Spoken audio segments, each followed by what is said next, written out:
Hey folks, Roland Martin here. Today is Thursday, February 14th, 2019. I am broadcasting live from Charlotte, North Carolina, where the NBA All-Star Game is taking place. Coming up next on Roland Martin Unfiltered, R. Kelly could be in some serious trouble. Lawyer Michael says he's innocent. A videotape showing R. Kelly having sex with a 14-year-old girl. We'll have the details right here on Roland Martin Unfiltered. Also, the woman who has accused Virginia Lieutenant Governor Justin Fairfax of forcing her to perform oral sex in 2004 says she will meet with a district attorney in Boston with regards to the case. That's where she said the incident took place, the Democratic National Convention. Also on the show, Reverend William Barber says don't just focus on Governor Ralph Northam wearing blackface in 1984. He says focus on racism in 2019. We'll have a clip for you where he talks about that. Also, an anti-lynching bill finally passes the U.S. Senate. It was sponsored by the three black United States senators, Kamala Harris of California, Cory Booker of New Jersey, and Tim Scott of South Carolina. Also on the show, a black man, an aspiring rapper, asleep in his car in California, shot by 6 police officers. Wait until he will tell you the details of this stunning case. The man is dead, and folks have lots of questions as to why he is no longer alive. Also on the show, we'll talk about a Georgia congressman in trouble for having a racist Robert E. Lee biography on display in his office. We'll share those details with you. And also, it was 1 year ago today when a number of Parkland students were gunned down at their high school in Florida. Lots have changed over the last year.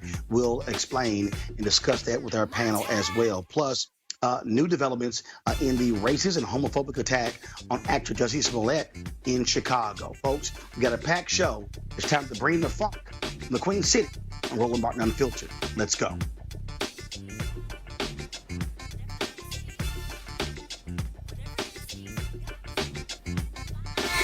And when it breaks, he's right on time and it's rolling. Best believe he's knowing. Putting it down from sports to news to politics. With entertainment just for kicks, he's rolling. It's on go, y'all.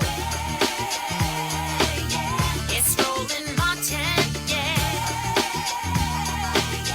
Rolling with Roland now. He's funk, he's fresh, he's real, the best, you know he's Roland Martin now.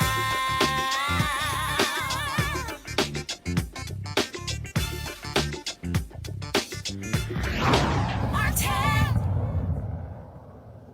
All right, folks, Roland Martin here, broadcasting live from Charlotte, North Carolina, here for the NBA All-Star Game. Happy Valentine's Day to all of you, folks. A stunning story. Lawyer Michael Avenatti, remember, he was the attorney who represented Stormy Daniels. Well, he says that he is in possession of a videotape showing singer R. Kelly engaging in sexual activity with a 14-year-old girl. Avenatti has shared that tape with CNN. They report they've actually watched the tape. Apparently, it is a 45-minute video of R. Kelly performing a variety of sex acts on a 14-year-old girl. Now, you cannot tell by the footage that she's 14. Here's the statement that CNN posted on their website. The newly unearthed footage, which lasts 42 minutes and 45 seconds, is clear and explicit. There are 2 scenes on the video, one apparently in a living room and another in a bedroom. A naked man who appears to be R. Kelly is seen performing multiple sex acts with the girl.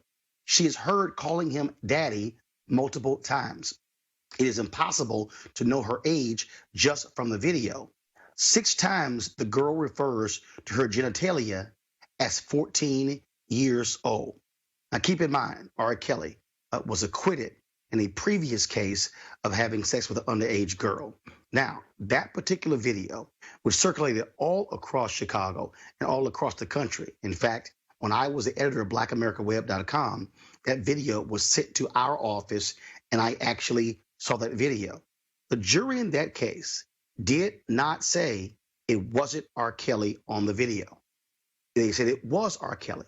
The reason he was acquitted is because the jury could not ascertain in that video as to whether or not the young girl was indeed underage. And so that case went to court. Now, R. Kelly's attorney has told CNN he was not aware of this development when it comes to this particular video. But Avenatti has said he has turned over the tape to the Cook County District Attorney's Office. And of course, a DA in Cook County covers Chicago. Talk about a stunning development here. I want to bring in our panel, our guest, Dr. Greg Carr, Chair, Department of Afro-American Studies at Howard University, Teresa Lundy, founder of TML Communications, and Pastor Shannon Wright, third Vice Chair, Maryland GOP. Teresa, I'll start with you. When it comes to this video, here's what we know. We had the huge documentary aired on Lifetime that had several of R. Kelly's accusers, women who say that they were involved in relationships with him. It talked about his long history of being engaged with underage girls. To have this video that Avenatti somehow received and then taken to the DA, this could be a game changer because, again, on this video, CNN is reporting that you hear R. Kelly and the woman referencing her genitalia as being that of a 14-year-old. It's a disgusting disgrace to see this still going on year after year when everyone, even inside the African-American community, knows that R. Kelly is guilty as charged. We've known he has a problem, and for some reason, he is still able to grab a hold of these young women's lives, torment them, and disgrace them. So I'm not surprised that this video is now coming out. It wasn't a shocker moment, nor was it a lot of shocker to those looking at the blogs and reading some of the social media posts. But I think more so now it's really closing in where R. Kelly needs to account for his acts, and justice needs to prevail. Lifetime did a very, very good piece indicating the stories of some of those mothers and family members of those women who are a part of that detail. Although I feel like they did leave something out, which is an account of some of those women that are still being led in that cult, as they describe. So I would have loved to see a little bit more, but from that Lifetime presentation, it looks like the Attorney General decided to take the next steps, and hopefully that next steps ends up with an indictment and a conviction for R. Kelly. Shannon, here's the deal, though. We do not know when this video was shot. So we don't know that. We don't know if it's an old video, if it's a new video. But the reality, though, is that doesn't matter, because if this video was shot in, let's say, the last 5 or so years, you still have a question of jurisdiction. Now, they still have to ascertain the age of the young woman on the video. We do know from the previous case, the young woman who was in that video, she had some family members who testified, like we interviewed Sparkle on this show. Some family members testified that she was indeed underage. Then you had Sparkle's brother who testified that that was not his niece on that video. And so it's a whole lot that still has to be done before R. Kelly, before the Cook County DA can take this to a grand jury and things along those lines. But this new development certainly should cause concern for R. Kelly and his freedom. Absolutely. I mean, you can't continue to press the envelope and do the things that you do and think that you're going to get away with it when you're in such a public arena. My husband and I raised 2 daughters, and I feel very much for those mothers, because it has to be awful and difficult to know who it is, what happened and where, and not be able to prove it to get justice for your children. And, you know, as a parent, you want to not only protect your own, but you want to keep this from happening to someone else's. So it seems to me as enough is enough. Somebody's got to put a stop to this somehow. Greg Carr, now what you also have here is a difference for R. Kelly economically. According to that Lifetime documentary, and based upon what I know, living in Chicago for 6 years from 2004 to 2010, R. Kelly used his vast resources to pay off a significant number of settlements. You also had people who said when that trial came up, he sent families out of the country for a number of months to avoid them being interrogated by police. He's been stopped from many places from performing. You've had some places that refuse to grant him licenses to perform. You have his record label that's dropped him. You have streaming services also cutting back on his music. And so his financial lifeline has been impacted. And so that could also be a difference maker because he can't necessarily be able to tap the same financial resources this time that he did before. No, but I mean, Roland, as you know, we're not just talking about the United States. And now there have been a couple of countries, and at least one country, R. Kelly, has had concerts canceled. But the last I heard yesterday, his concerts in Germany may be moved to a larger venue because they've already sold out the venue he's supposed to appear in. Perhaps this becomes a Roman Polanski situation where he just simply leaves the country to evade prosecution. But one thing we know for sure, R. Kelly is not only an individual who is now facing a charge, and of course it'll be interesting to see whether Avenatti's client washes out, which of course is this man who says he's known R. Kelly and the girl for years and can kind of corroborate this evidence. But R. Kelly, the individual, is one thing. R. Kelly, symbolic of a much larger situation, is something altogether different. We're in a different time now in this country. The Me Too movement, the question of evidentiary burden speaks to a larger issue. Are we going to be a different type of society now? And R. Kelly, if he can leave this country and maybe evade prosecution, we might be faced with another question, which is how far is the reach of this movement to kind of open this society up to these types of situations? Well, first of all, you make a great point because we know that Roman Polanski, who skipped out on his rape trial in the 70s, and when the jury was deliberating, he has not returned to the United States since, even though many folks in Hollywood have continued to work for him. He won an Oscar for a movie he directed. And you've had people in Hollywood say that he should be allowed to return. And so, yeah, that's an issue. So I wouldn't be surprised if Kim Foxx, who was the Cook County DA, tries to move very quickly to potentially even keep him, trying to get his passport to keep him from being able to travel overseas. And so we certainly be watching to see how this story develops in the near future. Now let's talk about Lieutenant Governor Justin Fairfax of Virginia. We told you yesterday that Suffolk County District Attorney there in Boston, Massachusetts, says and if that Dr. Vanessa Tyson, the woman who's accused Fairfax of forcing her to have oral sex, if she will file a complaint, that the DA will be willing to investigate the case. Tyson's camp now says she plans on meeting with the district attorney.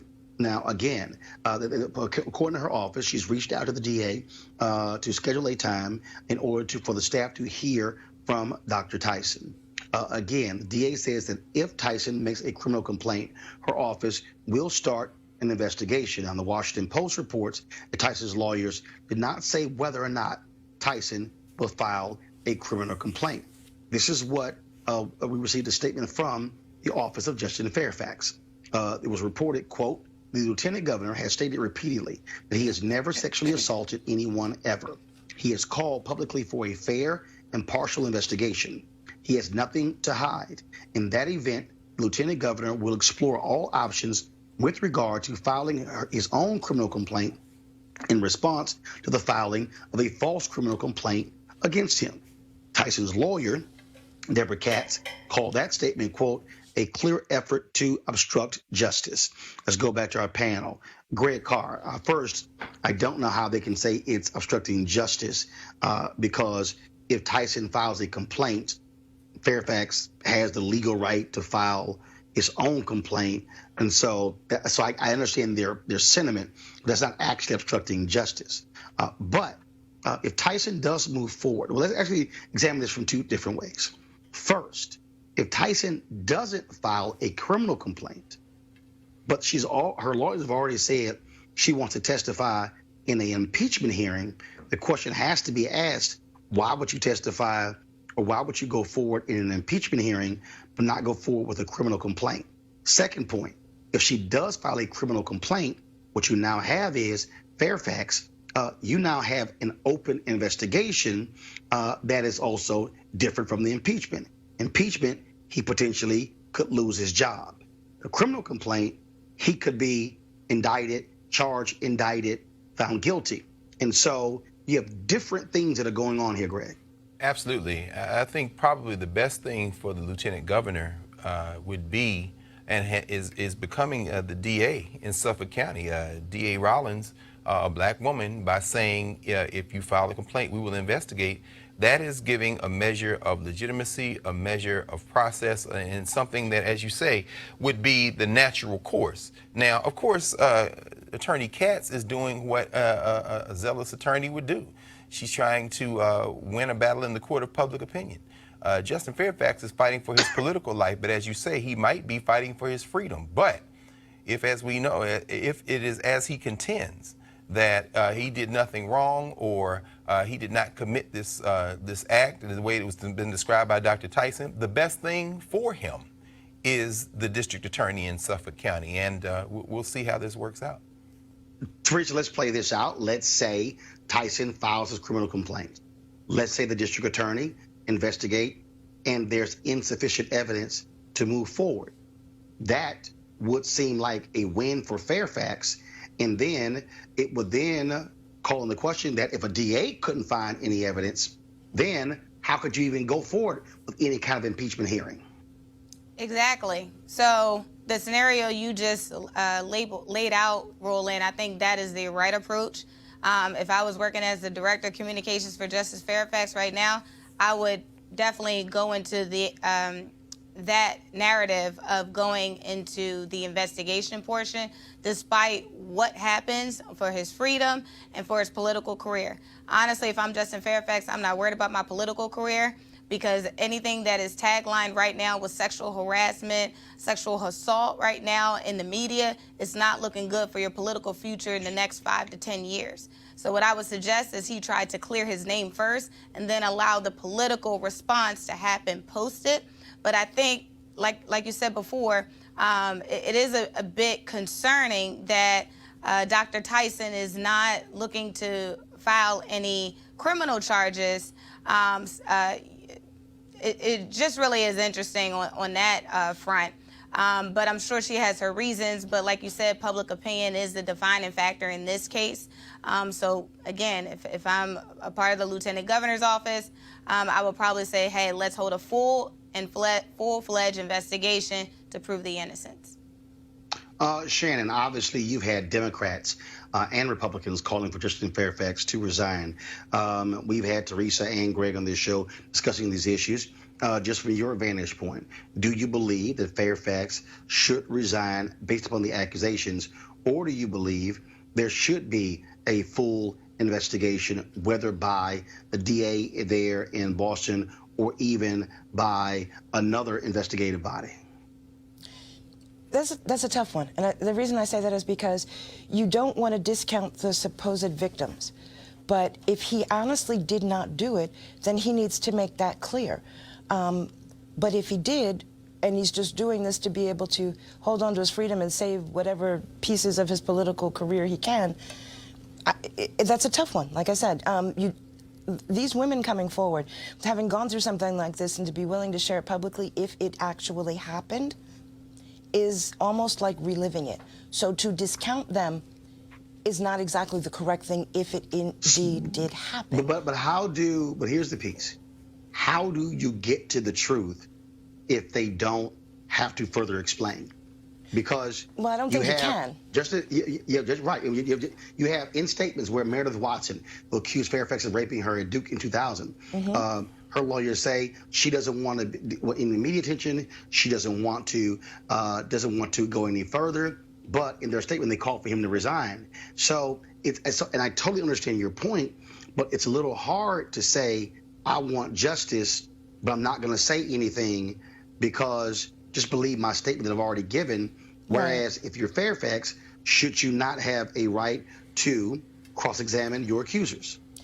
again, it's a difficult thing, because if these women did actually go through this, they are reliving it publicly. And that's a very difficult place. As someone that's done counseling for survivors reliving of it things, publicly, but reliving it publicly is also the result of when you come out publicly and make the accusation. True. That is true. I've seen cases where there was a family that I had to deal with. There was a man that had done some things or was accused of doing some things, and another woman didn't come forward until this man was about to be granted custody of a young girl. And she said, listen, I can't let that happen. I don't want to get out there in front of it like that, but I need you to understand this is what he did to me, and I don't want to see him do that to someone else. And there's a difference between coming forward because you want to protect someone else than if you just come forward because you want spotlight. So that's why I'm saying it's a difficult choice, because if this actually happened, that's happening again for them. Yeah, and race and gender are so commingled in here. And for those who are watching, I think that it's clear there's been no more nuanced and sophisticated conversation of this unfolding story than right here in Roland Martin Unfiltered. I would encourage people to go back over the last several days and since this story broke to listen to the fact, and it's exactly as Pastor Rice says, it's a torturous situation. And as I say, Justin Fairfax, Dr. Tyson, and the third accuser, the best thing for this entire situation is to get these criminal complaints filed, have an investigation, and move forward, because it's not just black men, it's black women. There's no Me Too movement that transcends race. And so these black women are being drugged, these black men are being drugged, and the black community really doesn't have a position other than let's try to get at an accurate assessment of what happened. And the stuff in the legislature, that's pure politics. Right. It has nothing to do with the truth. It's all politics. All right, folks, speaking of politics, let's talk about the whole issue of Virginia blackface and racism. Reverend Dr. William J. Barber, of course, he's been quite vocal on this, and he appeared this morning on Morning Joe, where he said that the focus should not just be on Ralph Northam and the issue of racism in 1984. He is challenging the media and the public to contend with acts of racism and bigotry happening in 2019. Watch this, and then we'll discuss. Well, repenting in the Bible and the story of Zacchaeus, when he wanted to have salvation come, Jesus said, okay, restore what you've done. So some people said earlier, resign, resign, resign. I stepped back and said, wait a minute. Because if you resign and resign to resign, you only get to somebody who participated in racist voter suppression. So if the issue is resigning because of racism, for instance, the entire Republican legislature in North Carolina has to resign because they were found guilty in the courts of surgical racism. So let's step back a second. The repentance could be Northam doing a major speech on what racism really is, and then immediately laying out policy. For instance, he could say the Union Hill African-American community where environmental racism is happening because of the Atlantic pipeline. I'm going to no longer support that pipeline. I'm going to go after voter suppression. Now, I'm going to fight for same-day registration, early voting in Virginia, and automatic registration. I'm going to look at the issue of public education and mass incarceration. Not just look at it, but now.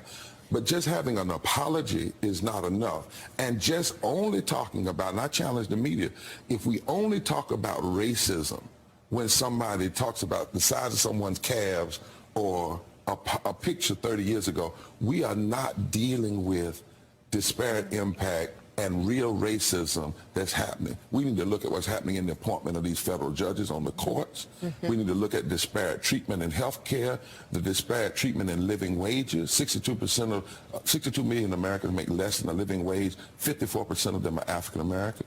We need to look at all of this voter suppression happening across the country. So we need to have a real serious depth focus on racism and how that ties to systemic poverty, ecological devastation as well, the war economy, militarism, and the false moral narrative of religious nationalism. So let's unpack this first with our panel. And Greg, I want to go to you first. The real issue, though, is that what Rev Barber just said. It also has to take place by those in media. You now have Morning Joe, Joe Scarborough and Mika Brzezinski now calling out Trump for his attacks on brown people.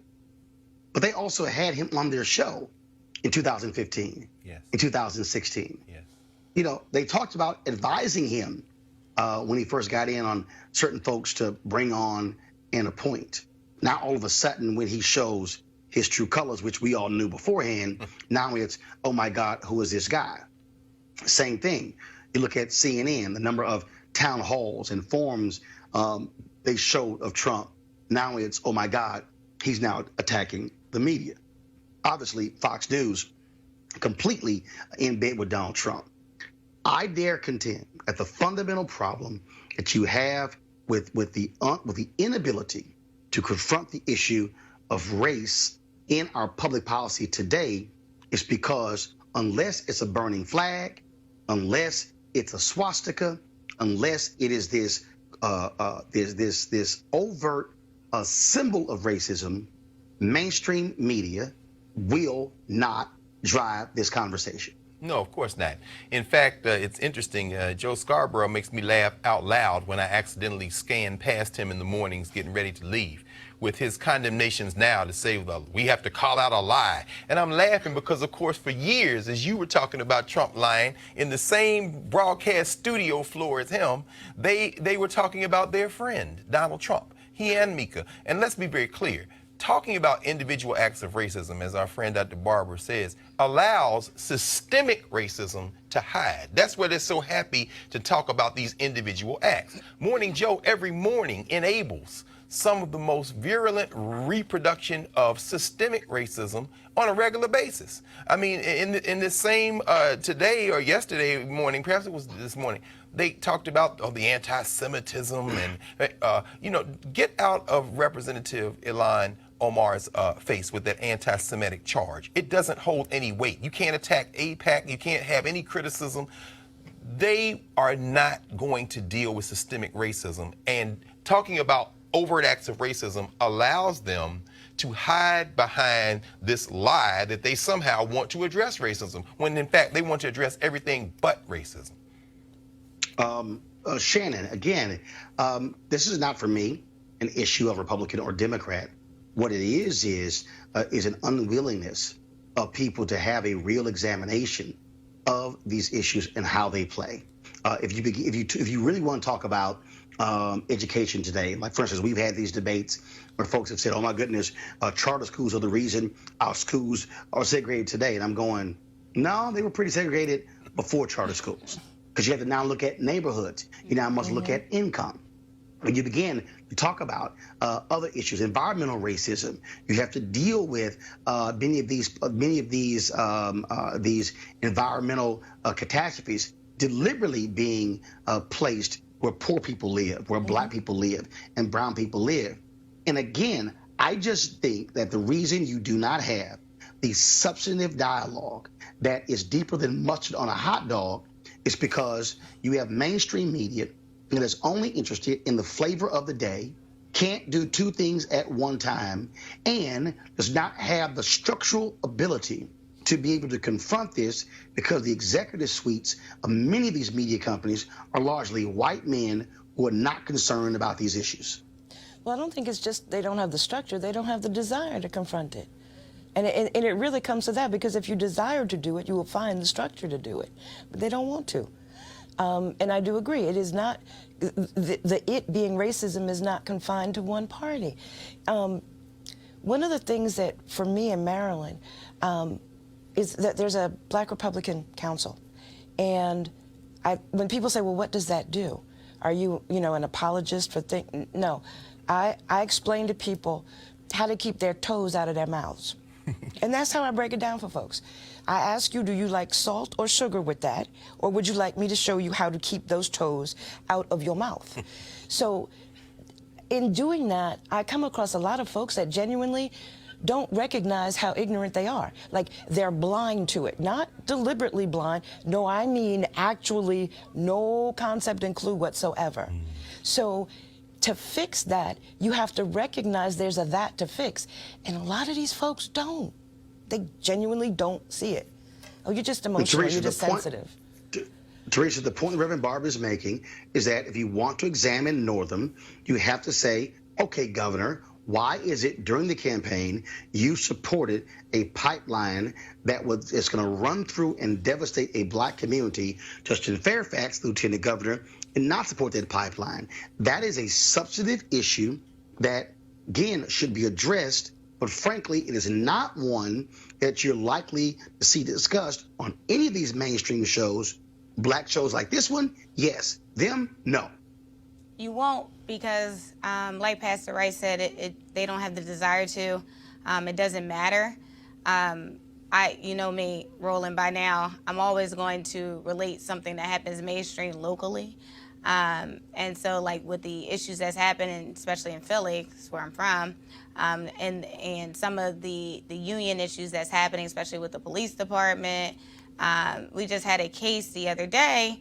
18-year-old young woman was grabbed by her hair, literally all caught on video, grabbed her by her hair and slammed to the ground.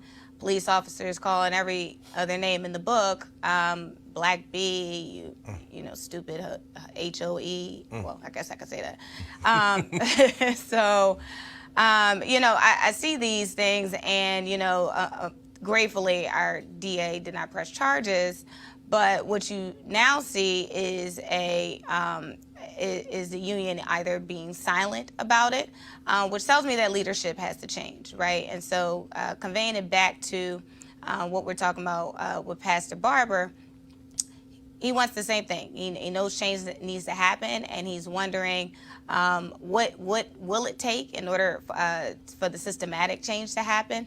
But I also think it needs to be, instead of, you know, us just putting diversity in the rooms, there has to be a whole cleaning of the behind the scenes of senior leadership who's been there for 30 and 40 years with the same mindset. Absolutely. All right, let's just go to a move that took place today in the United States Senate, where it took until 2019 for the United States Senate to formally pass a bill outlawing lynching. Over the 20th century, Congress refused to move, even when thousands of black people, including black men wearing their military uniforms, were lynched in this country. They were being blocked by Southern Dixiecrats and by racists of both parties who did not have the moral leadership to actually say that this is against the law. The three sponsors of this bill, the three black United States senators, Senator Kamala Harris, Senator Tim Scott, as well as Senator Cory Booker. You have to ask yourself the question, where were white senators all of these years in terms of sponsoring such a bill? The other thing that jumps out of this particular bill is that, first of all, it was unanimously passed by the United States Senate. And so this was what was said today on the floor. Mr. President, as if in legislative session, I ask unanimous consent that the Senate proceed to the immediate consideration of S-488 introduced earlier today. The clerk will report.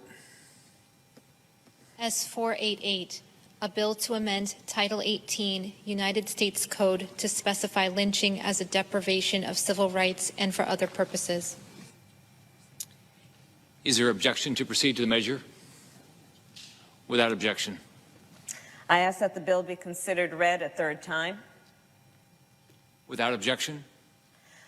I know of no other or further debate on the bill. If there's no further debate, questions on passage of the bill.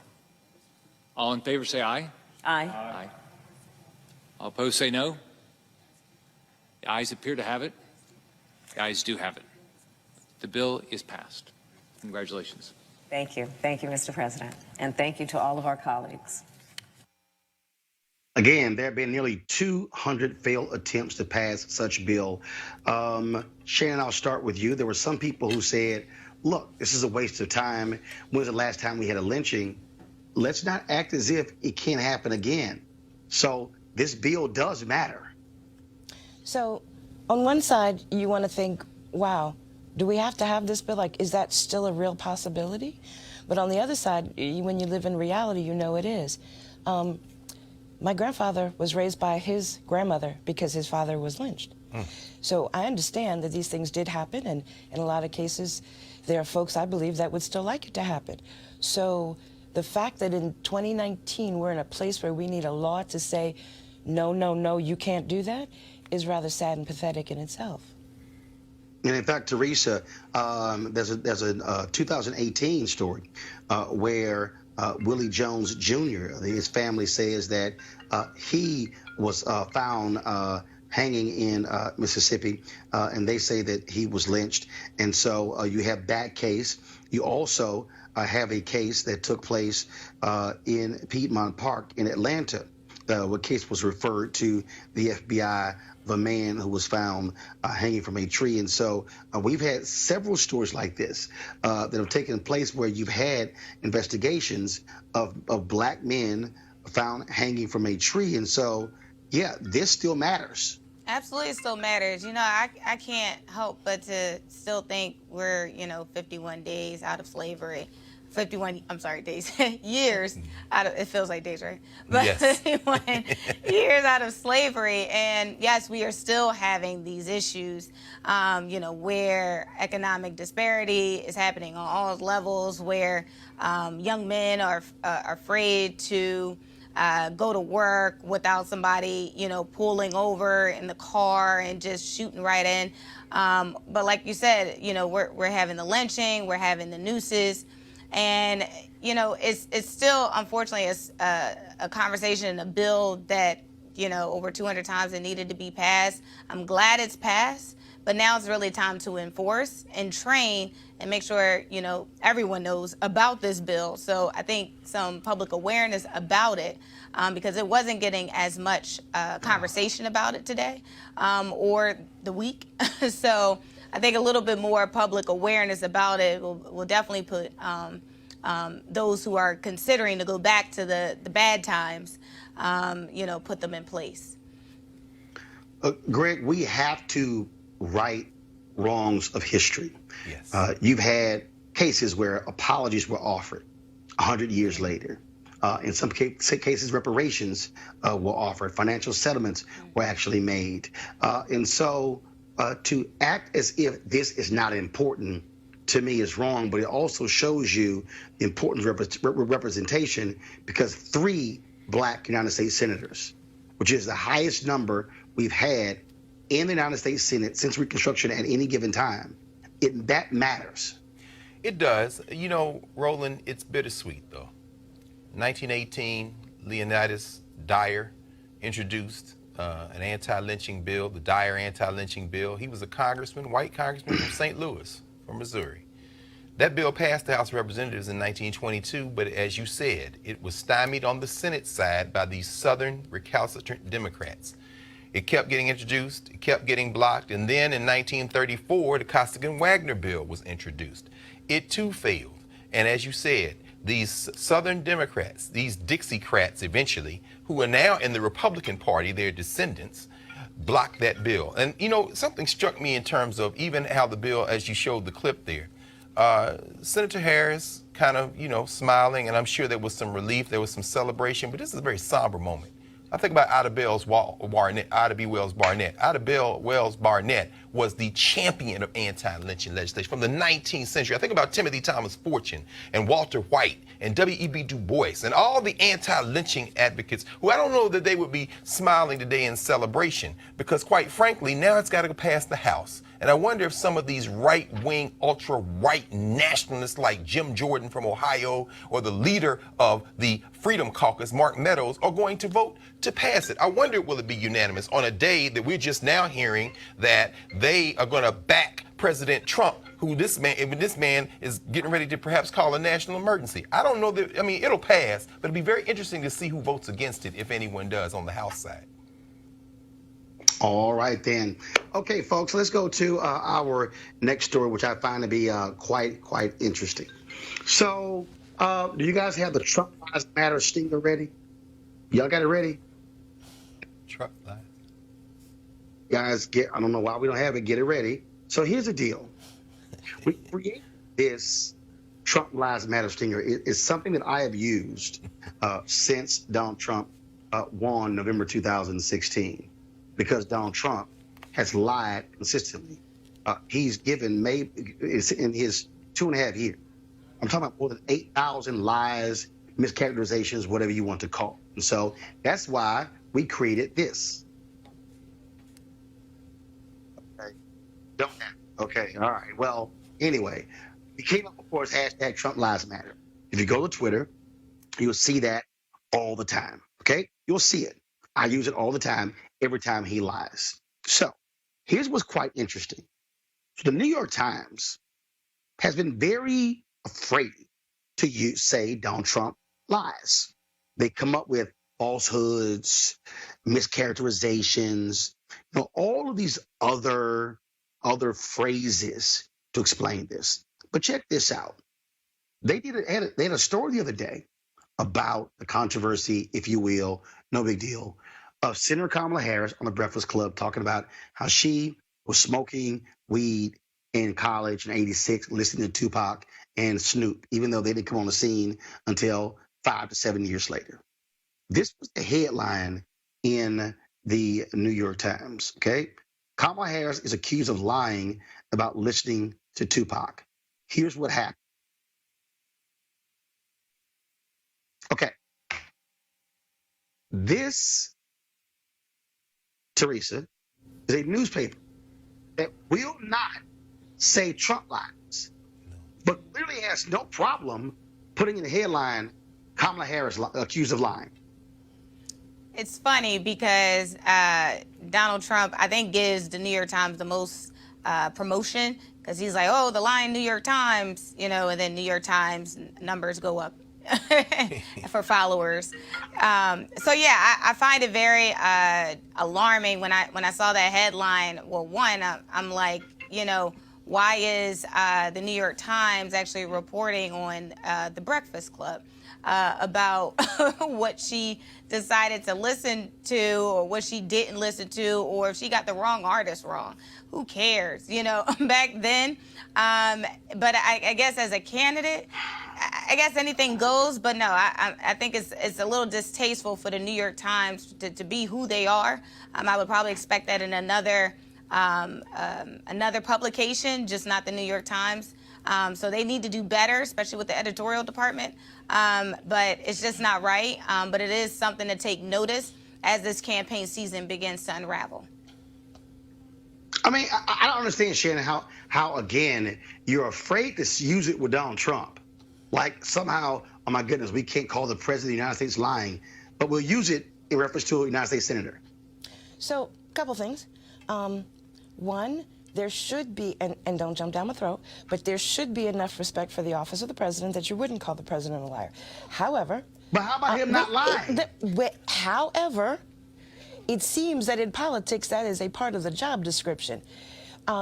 I understand what they're saying about the discrepancies with regards to Senator Harris.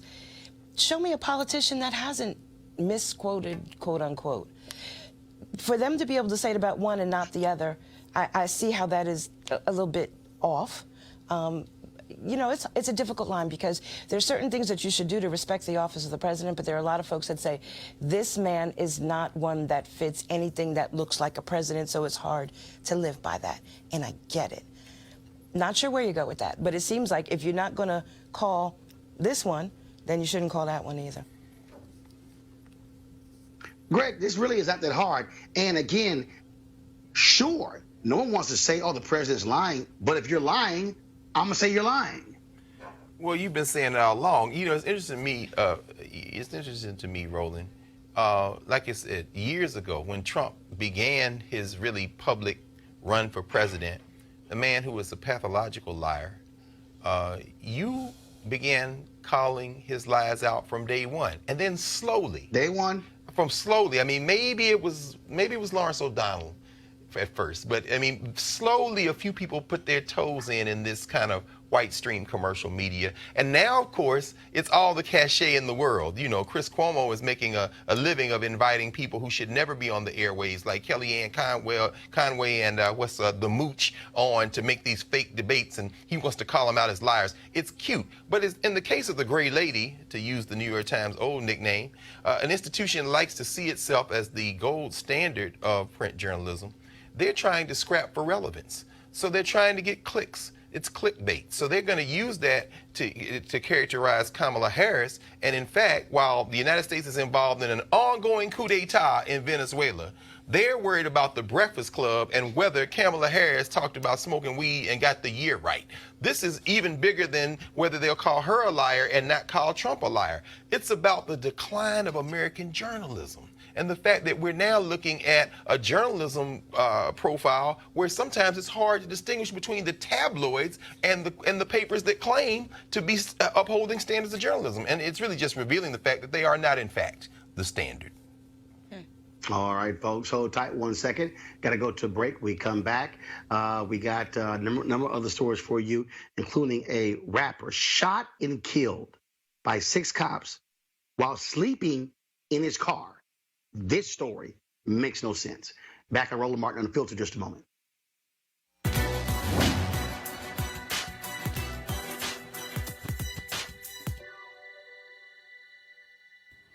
I believe I was born to help my people to be free.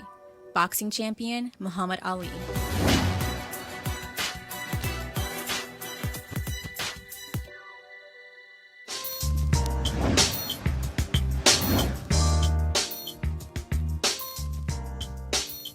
All right, folks, hashtag HBCU Giving Day. Our school for the day is American Baptist College. Of course, founded in 1924 in Greg Carr's hometown of Nashville, Tennessee. Notable graduates include Congressman John Lewis, Bernard Lafayette, Minister C.T. Vivian, James Bevel, Leroy Gilbert, and Clevant Derricks. If you want to support American Baptist College, please go to abcnash, abcnash.edu. And so we certainly want you to do that. All right, folks, let's talk about HBCUs and Ford calling all HBCU alumni, students, as well as leaders. Ford is looking to improve mobility in HBCU communities, and they are offering up a $25,000 mobility challenge grant. Now, here's the winning program will receive a grant of up to $25,000 to implement their proposal. The deadline to apply, folks, is March 31st, 2019. We want you to go to fgb.life, fgb.life for more information and to apply.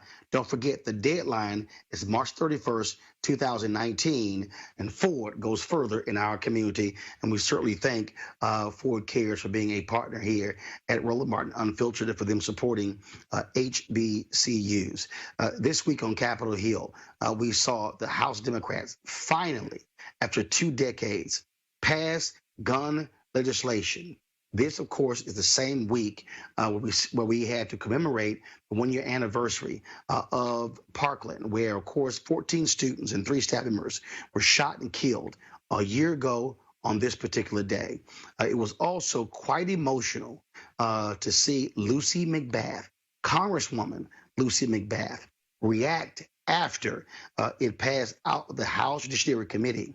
This is a woman who lost her son, Jordan Davis, the case out of Jacksonville, Florida, where it was allegedly had his music too loud. She became a gun control advocate, and last year was elected to Congress. And so talk about amazing. Here is Lucy McBath speaking out in favor of this bill. I'm so proud to be an original co-sponsor because this is historic. I have been working on this legislation for the last 6 years as a survivor of gun violence myself, and I refuse to let anyone in this room challenge this bill as legislation that is not germane to saving as many lives as we possibly can. The overwhelming bipartisan support for universal background checks symbolizes the power of advocacy and the incredible power of the survivors like myself and many of them that are sitting in this room, family members and students who have shared their stories as they advocate over and over again for common sense gun safety solutions and demand that we act to address the extremist culture. And today we are finally taking action. The 2 bills that sit before us today will ensure mothers and fathers have one less reason to worry about when they send their children off to school. They'll give students one less thing to fear when they walk into their schools. And most importantly, it will make our communities and our nation a safer place. I talk to victims. I've been working with victims for the last 6 years, and I refuse to talk to one more parent that is scared every single day when they send their children off to school. I refuse to let my colleagues stand here and devalue the importance that this bill has. And I am so grateful to everyone in this room, and I'm so grateful to my colleagues that continue to champion for common sense legislation that will save lives. And folks, when it came time to vote, Lieutenant Bass said, for my son, Jordan Davis, I vote A. And so we're certainly glad to see this particular bill pass. As I said, first of all, out of committee. As I said, folks, today, the 1-year anniversary of 17 people shot and killed at Parkland High School in Florida. Those young folks who survived have become enormous spokespeople on the issue of gun control. They had a huge impact in the midterm elections, mobilizing young people to vote on this issue, challenging Republicans and Democrats when it comes to the issue of gun control. One of the folks, of course, who is a survivor is Tyra Hemans. Tyra, of course, has also been out front as well. She joins us right now. Tyra, good to talk with you again. How are you? How are you? Doing great. How is today an emotional day for you, knowing it's the first anniversary of tragedy hitting your campus a year ago? So absolutely, today's obviously like a pit in my stomach because I didn't expect for it to hit me as hard as it did, but it triggered me more when it was exactly 2:40 p.m. And then all of a sudden I was in class because I'm in college. And I had to be excused because I literally was just like feeling the heat, and like it was just a very emotional day because knowing that I went to school last year as a high schooler, like normal day, Valentine's Day, and then to leave that day knowing that I'm going to have to be an advocate, a proud like person, because the next day I was protesting because I knew that I cannot let this be forgotten. Because when I saw in the news that they had found who the killer was, I was just like, wow. He's going to get more notoriety if I don't say something. And that's how I looked at this situation. And today, it was just a whole bunch of, like, cries, seeing all the social media mourns and, like, thoughts and prayers. And, like, today I went to go see my friend's father, like, Joaquin's dad. He put a mural in New York for the 17 people today. And it was just, I saw my teacher. It was very nice. Like it helped bring like light back to this day, but it was just a very emotional day. I don't know if words can really describe a feeling, but that's how I'm going to describe it. Like today was just emotional. One of the things that that obviously jumps out, I mean, this is a day that people celebrate love, and having to remember folks who lost their life on this day. You talk about being an activist. I'm sorry, go ahead. They lost their loved ones this day. Like today is the day that you wake up and then you know it's going to be Valentine's Day with your family. It's like a bunch of love, hearts. It's love. Like it hurts more because it's like a mental image. It's like every time I see all this love, I know that the people that I should be saying Happy Valentine's to, they're not here. And it's like they died on a day that I'm supposed to be cherishing, loving someone, being here, being in my presence, but they're not in my presence. And that's what really hurts because it's like such a very bad tragedy happened on a day of love. And that's the worst thing that could ever happen. Like, not worst thing because they're like, but that was the worst thing. Like, what am I saying? That, like, I don't even know. Like, today is a very, like, I don't know how to describe it. I'm going through it. You and I talked on the Tom Joyner Morning Show when you and others were traveling around this country. And so many people have been touched by Parkland students, not just for how y'all have handled this mass shooting, but also the level of activism, how you have challenged politicians, how you have been unwilling to back down, and how you have also mobilized other young people to understand the power of the vote. You played a huge role in the midterm elections in 2018. Do you see this intensity continuing through the 2020 presidential campaign? Oh, 100%. 100%. Because us knowing that in our country, we have to, like, to get stuff changed in our country, you have to do a political sense. So that is why when come the 20 elections, like, we have to push for, because we all know we need to get someone out of the House, because they just showed us that they will never ever care for this country the way a president's supposed to. So as a advocate for lives, like, obviously we care about everyone. We want prosperity for everyone. So us fighting the fight, we're always going to put 100% in it. And final question. Again, when we look at this, for a lot of people, they assume that only white students were impacted. You and other African Americans made it perfectly clear that your voices mattered as well. And what has that been like as you have worked with others, leaned on others to get them to understand that Black voices matter too? Oh, I didn't hear what you said in the first beginning. But that again, the importance of Black voices matter. That we see more than just white Parkland students. That you and others have also been hearing from other Black students across the country who have also been impacted by gun violence.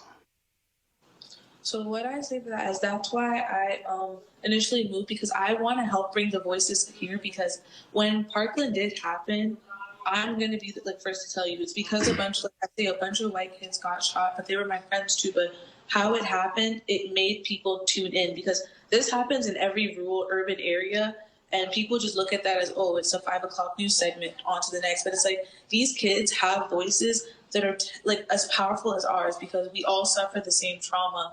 And if we have to, I'm telling you, I want to be able to push forward the voice, because we're all we all know what's happening in our community. It's just, they're being incarcerated, you're being brutally killed, you're being it's just not fair, and people are not given the right outlet or the right voice to speak about it. And it's just, we have to bring those forward. All right. Well, Tyra, we appreciate you joining us on this day. I told you that we will stay connected, and I will use my platforms to ensure that you always had a voice. Glad to see that you are still out there using your voice. Good luck in your first year in college. Anytime you want to talk, give us a ring. Thank you so much, and have a wonderful day. You do the same. I just want to go to my panel here real quickly before I go to my next story. And Teresa, look, there's no 17 or 18-year-old person out there who wants to be initiated into this fraternity or sorority. It reminds me of when we talk about mothers of the movement. We talk about the civil rights movement, Betty Shabazz, Coretta Scott King, and Myrlie Evers, women who lost their husbands to assassination. When you look at the mothers of the movement, whether you're talking about Eric Garner's mother, whether you talk about Sabrina Fulton, whether you talk about Lucy McBath, these Black women who have lost their children to police violence or gun violence. Now you have these young people who should be full of life, enjoying their freshman year in college or their senior years. But on this day, they're dealing with the issue of 17 folks being gunned down right in front of them at their high school last year.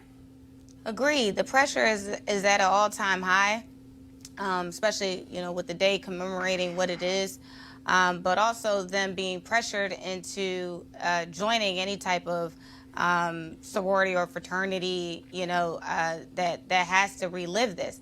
They should be doing, again, it's only been a year, but they should be still taking the time to heal, taking the time to reflect, and trying to, bring the livelihood of life back to what they used to love before this situation happened. Now, I'm not saying we should forget about the past, but we have to focus on the future, but also not put the pressure on the young minds who, is taking it in daily, also taking in national news of what's going on without, it's like, for me, I feel like they're making civil rights activists, at an early age versus them preparing these students for next steps. So I think there should be a better approach, and it should be some more leadership that can help them guide the way. Shannon, look, they're targeting a number of folks in your party. And I would dare say, I fully understand a lot of Republicans and some Democrats being ardent supporters of the Second Amendment. But these students are not going away. And they are mobilizing and energizing young voters. And if you are 16 years old today, you're going to be voting for president in 2 years. That could pose a hell of a voting block for a bunch of 18, 19, 20-year-old folks who are very concerned about gun control and mass shootings in schools. So I think there's a couple of issues. One is, I don't think it should be a problem to understand fully who it is that's trying to purchase a gun. I get it. But I also think that we need to seriously look at what we do in this country in terms of healthcare, and specifically mental health care. There's obviously a trend here that is not a good trend, and there are reasons behind it. And until we address those issues, you can regulate as much as you want, which, I do think that it's a very good idea to know who it is that is trying to purchase a gun. I get that. But we also need to address the other side of it, which is mental health care in this country. Greg, look, we absolutely must deal with mental health care, but we also have to contend with this reality that in this country, we have somehow assumed the position that everybody should be able to have a gun. Doesn't matter who they are. In fact, I retweeted earlier this statement that was made by Supreme Court Justice Warren Burger, who was not a liberal. And he said this: the gun lobby's interpretation of the Second Amendment is one of the greatest pieces of fraud. I repeat the word fraud on the American people by special interest groups that I've ever seen in my lifetime. And the real purpose of the Second Amendment was to ensure that state armies, the militia, would be maintained for the defense of the state. The very language of the Second Amendment refutes any argument that it was intended to guarantee every citizen an unfettered right to any kind of weapon he or she desires. That's absolutely right, Roland. I mean, any legal scholar will tell you this is a complete misinterpretation of the Second Amendment. It is indefensible intellectually. And for all of our friends out there who say that voting doesn't matter, I think we can all agree. When you see Lucy McBath cast that vote in the name of her son, Jordan Davis, when you see Rashida Tlaib out of Michigan, or Ilhan Omar out of Minnesota, or when you see Ocasio-Cortez out of the Bronx, voting matters because now there's somebody at the table that can break the back of this lie. Voting is not the only solution, but it is a weapon that we should not keep in the drawer. Lucy McBath, that was so powerful today, brother. And because now somebody gets in there to change these things. And the other thing I want to mention is with young Tyra Hammonds, who this day, last year, got accepted into the school that she's at now, Pace University. On the day she got her acceptance letter, her school got shot up. But if you look at her social media following, it is tiny compared to David Hogg and some of these white students. And when you said you would allow her to use your platform, you would use that platform to get her message out, she's not just speaking for herself, she's speaking for black children. And as Teresa said, she shouldn't have to at 18 years old. To have that prescience of mind is very powerful. When those peace warriors came from Chicago down to Florida and said, look, it happens to us every day on the way to school. This is an opportunity. And when you have young people who should never, as she said, have to be elevated to that, it is our responsibility to provide them platform because let's be clear, as she is clear, it was only when whiteness got touched that this became a conversation at all. Very true. All right, final story here, folks, and that is the folks at Prada have brought on Ava DuVernay to co-chair their new Diversity and Inclusion Council. Now, remember, they released these blackface keychains back in December that got them into hot trouble. You see a photo of them right there. Now, Gucci, of course, is going through their own issue. You've had folks like Spike Lee and others calling for a boycott of Gucci. 50 Cent burned a Gucci shirt and said he would no longer be repping the brand because of a blackface sweater. What is interesting here is that Prada says it is partnering with universities and other educational institutions to create internships and apprenticeships for people of color in the fashion industry. Real quick here, Teresa, I always have issues when folks start talking internships and apprenticeships. No, there are a bunch of grown people who are qualified to work in these companies, who should be in senior level management positions, not just internships and apprenticeship positions. I agree. This is the wrong response. So for me, that statement that Prada just released is for me saying, come work with us for free. I will show you, and you can blog about it, and you can social media and Snapchat, and basically show that we didn't mean it. We really are open to diversity and inclusion. But really, if anybody's coming to the apprenticeship and the internship, they all know they're still at level 1 out of a huge building, right? We want to get to the 12th floor.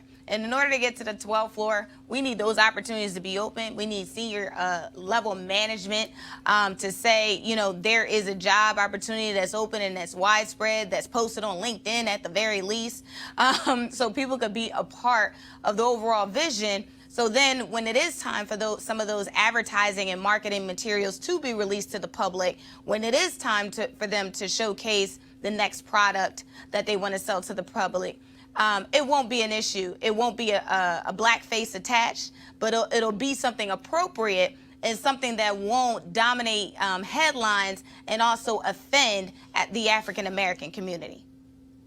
Of course, Shannon, I always get a kick out of this because folks want to run higher. We'll bring folks who are we'll bring in interns and apprenticeships that yet none of them will ever be in the room when these decisions are made. So that ain't the answer to Prada's problem. So no, if you're talking about diversity and inclusion, which again, teaching people how to keep their feet out of their mouths, that's not going to happen by an intern or an apprentice. It's not. And a lot of times, it's not going to happen by somebody that you might have that slipped under the radar in middle management, because they're going to want to keep their job in their 401k, so they're probably not going to tell you what they need to tell you, which, in all honesty, if we were really on a fair level playing field, nobody would have to tell you because you would know, period. Why should we have to have laws or teach people things that I'm pretty sure in a lot of cases they learned in preschool that seem to have conveniently forgotten? Children are better. Well, again, Greg, whether it is media, whether it is fashion houses, it is still consistent that you do not see African Americans in those high-level positions where someone could say, that's a dumb idea. You might not want to do that. Isn't it interesting, in a world that is increasingly non-white, in a country that is increasingly non-white, these people still don't get it. Now, here's a couple of things. Number one, no respectable group of people should ever allow celebrities to be the people they look to for leadership and information.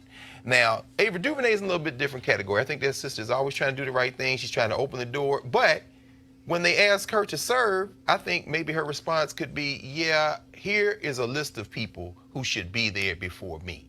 Now, if you have platform, 50 Cent has platform, and I love what he did when Money Mayweather, again, reminded us of what happens to a mind that is someone has lost their mind when he goes and spends all this money on Gucci. In those situations, we can take a celebrity action and use it to our advantage. But at the end of the day, if Gucci or Prada had to rely on Greg Carr's dollars to survive, they would both be bankrupt. We have a choice, and that's what we learned from the Montgomery bus boycott. If you withhold your money, they will do whatever you want them to do in order to get that money back. Absolutely. But see, that story Well, you speak of didn't realize you that. speak of you speak of Floyd Mayweather.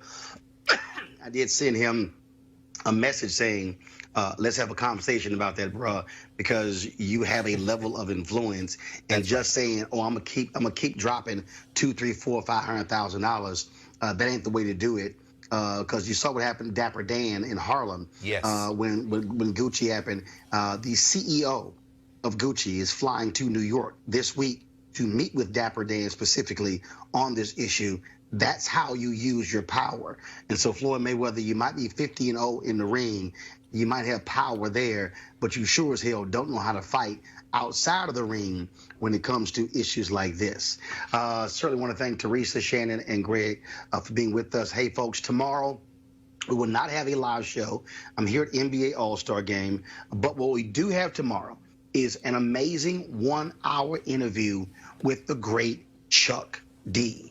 You do not want to miss the interview with the founder of Public Enemy. It is a fascinating conversation I had with him, and it is one that you do not want to miss, that you want to share far and wide. Also, folks, I posted this on social media today, and that is, in the last year, this month is really the first anniversary of Roland Martin Unfiltered digital platform. When TV One canceled the show in December of 2017, I immediately made the decision that we were going to launch this initiative.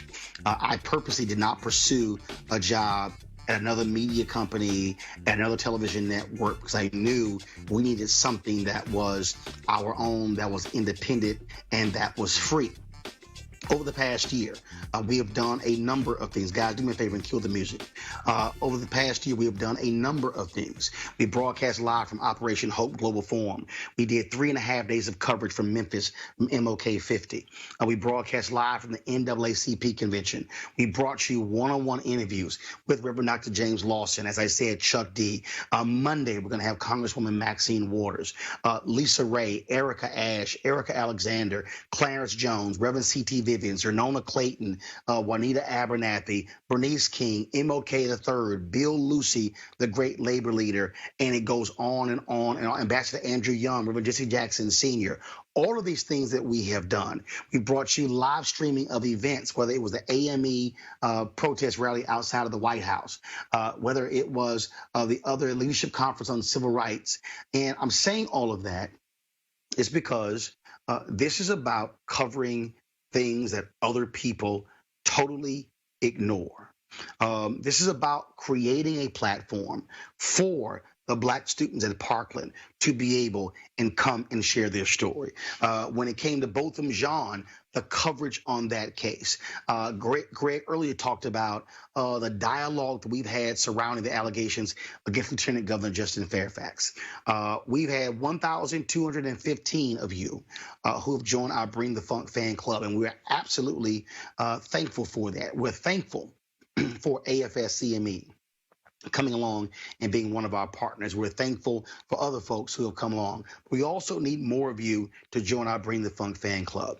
The things that we have planned in 2019 are immense. There are other conferences that we plan on covering. And look, for instance, in a couple of weeks, I've gotten an email. The folks in Selma want me to come there for the commemoration of Bloody Sunday, and to cover that. We want to be able to travel to things like that, to be able to live stream those things for you and to cover those things for you. The 2020 presidential election is coming up. We now know the first debate will be taking place in June of this year. We want to be there to be able to tell the story, to cover these candidates. So what we need, those of you who are watching us right now on Periscope, on Facebook, on YouTube, we need you to join our Bring the Funk fan club. Our goal is very simple: to get 20,000 of our followers to contribute a minimum of $50 for the year. You can pay monthly, you can pay at one time, but again, you funding us allows for us to be independent, allows for us to be able to tell our story. But I keep saying we must fund our freedom. What you're watching, folks, isn't free. All of this has to be paid for. Okay? The lights, the camera, the microphones, the studio, all must be paid for. And so we can't expect other people to cover us when they haven't done it thus far. And so I want you to go to our Bring the Funk fan club. I would love for us to get to 5,000 patrons by the end of March. That means adding 3,800 people between now and the end of March. I want us to do that. And so, again, if you go to RolandMartinUnfiltered.com, you can choose between Cash App, PayPal, and Square to join our Bring the Funk fan club. As long as I have a voice, I'm still trying to get it back. After being sick for the past couple of weeks, I'm going to use that voice. I don't want to have to go and go somewhere else where they're not going to tell our story, because we need to have our own show. And building this show into a network, we're able to hire other voices and create other shows, because that's what we need as we're moving forward in the 21st century. Go to RolandMartinUnfiltered.com and join our Bring the Funk fan club today. Every dollar you give goes to make this show possible. So I want you to do that. So again, don't forget, tomorrow, Chuck D, one-on-one, right here on Roland Martin Unfiltered. On Monday, we're going to have Congresswoman Maxine Waters, one-on-one, right here. This weekend, we'll also be streaming for you the 2-hour talk I gave at William and Mary College in Virginia. Trust me, I didn't hold back there as well. And so all of that for you. Please support RolandMartinUnfiltered.com. Share it with your friends and your family, your frat brothers, your sorority sisters. Let's make this thing possible. All right, folks, from Charlotte, y'all have a great time. I'm going to go dinner with my wife, Jackie, for Valentine's Day, but also her birthday. Y'all have a great holiday.